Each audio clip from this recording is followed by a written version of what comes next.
Pues estamos de vuelta, lo prometido es deuda y tenemos aquí en la mesa de Murcia Conecta a Jerónimo Tristante. Muy buenas tardes. Hola Nuria, ¿cómo estás? ¿Qué tal? Con tu primera novela juvenil, La Carta, que además hoy que estamos en el Día del Acoso Escolar, pues nos viene muy bien, ¿no? Esta novela, porque es uno de los temas que tratas, pero no es el único. Hay muchos temas que afectan, ¿verdad?, a la juventud. Cuéntanos, adéntranos un poco en esta primera novela. A ver, no es el tema principal de la novela, alguna cosilla sale, porque eso está en el ambientillo, pero no, es una novela policíaca, es una novela policíaca en la que yo me he ido un poco. Es la primera novela, como tú decías, la primera novela juvenil que hago, es algo nuevo para mí, me meto en un territorio desconocido, aunque sí que es verdad que yo llevo 26 años trabajando con los chicos y las chicas de secundaria y conozco bien sus códigos, cómo comunicarme con ellos, etcétera. Pero es una novela policíaca en la que yo lo que he hecho ha sido algo que ya hice con Nunca es tarde y con Secretos, es irme a algo que llamamos domestic noir. Es decir, el protagonista de la novela no es un policía, ni un superpolicía, ni un superforense policía, sino que es una persona normal y corriente. Y esto es un juego muy bueno porque el lector se identifica más con esos protagonistas, que en este caso es Héctor, es un chico de 14 años que se ve metido en una movida e investiga un crimen de hace 43 años. Ahí es nada, y de ahí, ¿no?, el título de la novela, La Carta, sí, ¿no? Es una carta que recibe. Cuéntanos un poquito, sin desvelar demasiado. No te voy a spoilear porque soy profesional, pero es una carta que en el año 73, en el Palacio de Correos que había en Cibeles, un señor de correo ve que esa carta va urgente a Murcia. Entonces la tiene que poner a bandeja urgente, pero como el señor ya está mayor y le duelen los huesos, la tira. Y la tira y resbala, y entonces se cuela por detrás de un armario, de un archivador. Ahí queda la carta, 40 y tantos años, y luego cuando esto, que ahora sabes que pertenece al Ayuntamiento de Madrid, están haciendo unas reformas, un arquitecto, al quitar el archivador, la ve, está un poco amarillenta y tal, la coge y la tira al buzón, y llega a su destino 43 años después, a una casa precisamente donde se acaba de mudar Héctor, con su madre, que se ha casado con un abogado, después del divorcio y tal, que lo odia al abogado que saca a su madre, no le cae bien, le parece un pisa verde, y ya esta carta que llega allí fuera de tiempo, a él le despierta un poco la curiosidad, va dirigida a una tal Antonia, quién es esa persona, si la abre, no la abre, sabe que abrirla es un delito, intentar localizar a esa persona, descubre que es la anterior propietaria, no la anterior propietaria, y ya él con un grupo de amigos empiezan a tirar del hilo y a meterse pues en un caso policial de hace tiempo. Oye, qué formal, que es un delito, y a mí ni se me había pasado por la cabeza. Delito, a ver, sí. Sí, no, sí, ahora que lo dices sí, pero la verdad es que lo hubiera abierto por curiosidad, desde luego. Yo creo que la población de estas cosas no es muy consciente. Por ejemplo, compartir algo que te han dicho, yo te escribo un WhatsApp a ti y es un mensaje entre tú y yo. Si lo comparto, es un delito. Totalmente, por ejemplo, esas capturas que mandamos bueno, ahí. estas cosas que hemos visto algunas recientemente en medios de comunicación.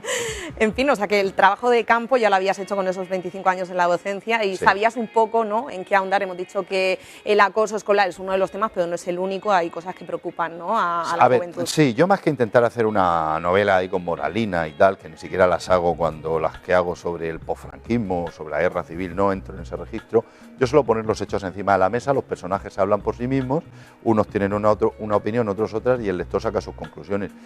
No intenta hacer una novela moralista ni de darle el coñazo a los críos con este tema, sino que es una novela policíaca, es una aventura. Lo que pasa es que evidentemente cuando hay delitos pues hay cosas que están ahí detrás, ¿no? Y en el mundo escolar pues suceden cosas, hay interacciones entre los chavales positivas y negativas, y eso está ahí. Pero no he pretendido que estar dándole el follón a los críos con esto. Quizá el tema más potente que hay detrás sería la violencia de género, pero la violencia de género en el año 73, que si ahora mismo tenemos unas malas circunstancias con esto, aunque vamos mejorando, imagínate cómo era la cosa entonces, que es algo que a ellos, a los chicos y chicas que protagonizan la novela, les llama la atención porque es algo mucho más fuerte que hoy día. Incluso hay otra dificultad también interesante para ellos, y es que ellos están investigando a personas que no hay rastro de ellos digital. O sea, hoy día, claro, ellos empiezan a googlear, ellos son, nuestros chicos y chicas de hoy día son tíos inteligentes, manejan muy bien las redes, y cualquier información que tú le mandes buscar, si les interesa, la encuentran. Pero ellos ven que no encuentran, que estas personas no están. O sea, porque la información de esas personas está en papel, donde en algún sitio habrá que buscar, ¿no?, si ha fallecido esa señora, si no. Entonces es un ejercicio para ellos de que le supone un esfuerzo a Héctor, a sus amigos, y al comando Charlie, que son sus dos hermanos pequeños, y una amiga de ellos, que son más pequeños que él, que son de primero de la ESO, que se le pegotizan, que quieren ayudarle en la investigación, y que al final le ayudan realmente, pero que claro, como suele pasar, los hermanos Hombre, mayores a los pequeños los quieren les quitar. estorban y se los quieren quitar de en medio. Él tiene 14 años, Tiene ¿no? 14 años, al Comando Charlie los saco porque son hijos de dos amigas mías, dos mellizicos que están en mi instituto, y Claudia y Antonio, y Elena, que todavía está en el cole, que vinieron a una presentación de un libro mío en el que yo saqué a varios amigos míos en la novela, y entonces hice la presentación, fue el autor con sus personajes, ¿no? Y ellos vinieron, venían, miraban, y entonces nos dijeron, oye, nosotros queremos salir en tu próxima novela y estar en las sillas esas de ruedas que hay. Y entonces, como iba a escribir Dicho y hecho. la carta, dije, pues ya está, pues vais a salir y ahí están. Pero bueno, que aunque tenga 14 años, los otros sean más pequeños, la podemos leer nosotros tranquilamente. Claro, las novelas juveniles son novelas que las puede leer un adulto perfectamente, lo único que son novelas que no van a ser muy farragosas. Yo, por ejemplo, yo tengo mucho contacto con mis compañeras de lengua y compañeros de lengua, y ellos me comentan que si las novelas son muy largas, los chicos no se atreven a atacarlas. Entonces he ido a una novela de 150 páginas, cortita, he intentado que el lenguaje no sea demasiado duro, pero a fin de cuentas es un poco también la marca de la casa, porque ya sabes que yo desde que empecé a escribir mi obsesión es hacer leer a la gente sencilla, y yo podría hacer cosas más introspectivas o con una prosa más barroca, y no quiero, o sea que tampoco me ha costado mucho trabajo hacer lo que he hecho, ir a por los chicos a contarles una historia e intentar que lo pasen bien y que les resulte, pues eso, adictivo y lúdico. Huele a que va a haber más aventuras de Héctor, ¿eh? O sea, porque Sí, si ya ha sí. resuelto un caso, yo creo que ya se mete un poco, sí. ¿no? ¿O qué? Sí, me lees el pensamiento. Este verano, mira, este verano yo estoy escribiendo una continuación de 1969 que se titula 1973. Me he ido, pues imagínate, el año 73, Carrero Blanco, el SECET, la ETA, que si los del búnker, que se joder. Y eso es una presión ahí psicológica y de documentación que me he estado relajando un poco haciendo una continuación de la carta con Héctor también, que va a protagonizar más aventuras. Ha sido ahí como un paréntesis que te relaja más, ¿no? Y te saca de todo eso mucho más sesudo y Sí, no sé, más entretenido. para mí es más a lo relajado mejor. porque, mira, como casi todas las novelas que yo escribo están ambientadas en otra época, ya solo para ponerme a escribir tengo que pegarme un año documentándome, leyendo, que lo suelo hacer en invierno. Cuando escribo cosas ambientadas en la época actual, para mí es muy fácil porque me tengo que poner a escribir y ya. Y ya sabes cómo funciona la sociedad, cómo es un mail, cómo se coge un tranvía, etc. Sí, no hay que Y documentarse es más, tanto. de hecho, escribiendo la carta me lo pasé muy bien porque es algo, pues para mí más relajado, más lúdico, es casi un descanso.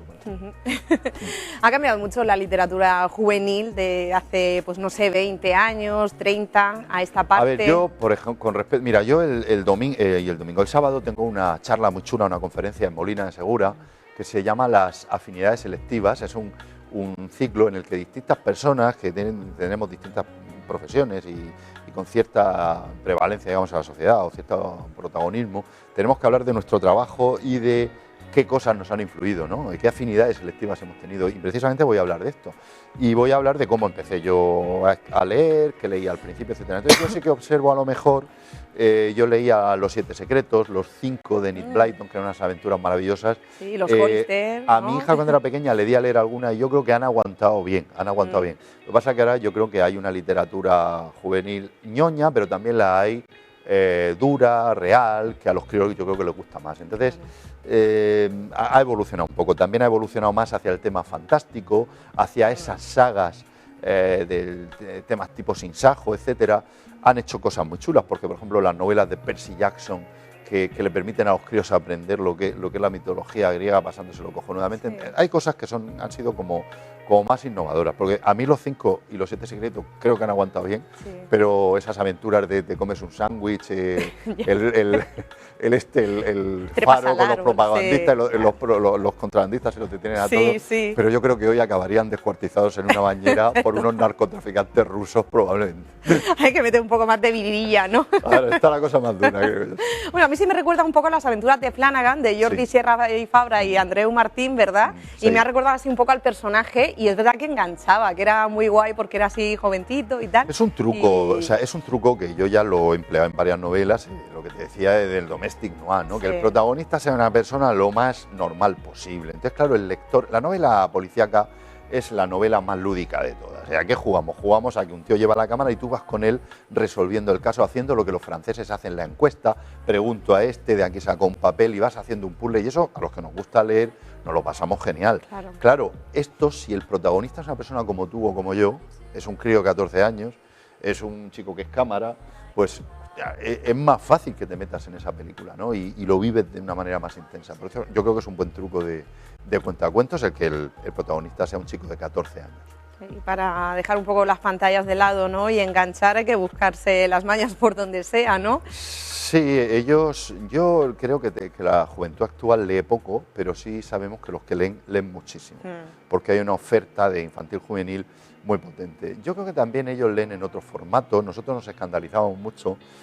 Por ejemplo, yo sabes que soy un autor que mis novelas han sido llevadas a la televisión, entonces yo nunca he visto el cine o la serie o el videojuego como una amenaza, sino como otros compartimentos de un mismo pool cultural en el que contamos historias de una forma u otra. Claro. Y con ellos yo creo que tenemos que verlo de esa manera, o sea, tenemos que buscar formatos o ir a formatos que a ellos les resulten más cómodos, porque si nos ponemos así, los primeros cuentacuentos de la Edad Media, cuando apareció la imprenta, dirían, joder, vaya rollo, esto de ¿qué pasa? Vaya mierda, esta gente lo lee en un papel en vez de contarlo yo. Bueno, pues son formatos y formas distintas de contar una historia. El videojuego, las series, etcétera, pues son herramientas muy válidas también. Sí, como todo, sin abusar y ya está. Entonces, Héctor, ¿llegará a la pequeña o a la gran pantalla en algún momento? Bueno, iba a decirte yo a continuación ahora, digo, oye, que si alguien quiere hacer una serie de esto, pues yo encantado. Pues sí, no lo descarto, sería una serie chula. La Carta daría una miniserie de 6 u 8 capítulos. Muy interesante, sí. Qué guay. Bueno, pues ahí lo dejamos, aunque primero hay que leerse la novela, ¿verdad? Sí, primero hay que leer la carta y luego ya veremos lo que es. 150 páginas se leen en un tris, ¿eh? Muchísimas gracias. A vosotros. Por haber venido a Murcia con esta y habernos hablado de esta primera novela juvenil tuya. A ver si la próxima, pues también prontito. Muchas también gracias, Jerónimo. Hombre, claro que sí. Invitado estás a esta casa siempre. Y nosotros nos vamos a